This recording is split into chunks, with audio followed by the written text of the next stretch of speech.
in the same way that we can go from mole to mass, we can also go from mass to mole. First, let's read our question. How many moles of carbon are needed to completely react with 75.2 grams of SiO2?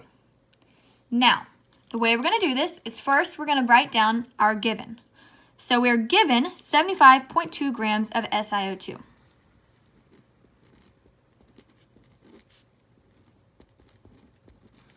Before I continue, I want to remind you that although I already checked it, you have to make sure your chemical equation is balanced before you can start writing your given and start writing, or not really start writing your given because you'll know that, but before you can really solve your problem.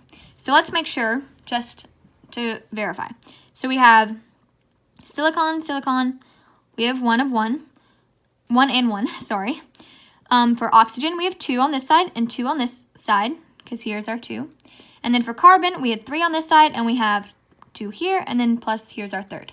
So we're good. Our equation is balanced. So going back to the problem, we have our given. Now what we're going to do is we have to go, since we're going from mass to mole, although we're going to end on moles, which is going to be of carbon, because that's what we're looking for, we have to convert this grams to mole. So we're going to find, the way we're going to do that is we're going to do 1 mole of SiO2, and we're going to figure out our molar mass of this compound right here. And the way we do that is we look at our periodic table of elements, and we are going to, first let me get this in the way, get this in the shot. So we have to find our atomic mass of silicon, which is 28.1. So 28.1 plus, and then we have 2 oxygen. So we're going to go ahead and put a parentheses because we know we're going to do 2 times something. And our atomic mass of oxygen is 16. And we will add those together and we'll get 60.1. So the molar mass of this compound is 60.1 grams. We're going to put our units. Now that we've gotten to moles, that is the only kind of mole to grams, grams to mole we're going to do because we had to go from mass to mole, and that's what we just did.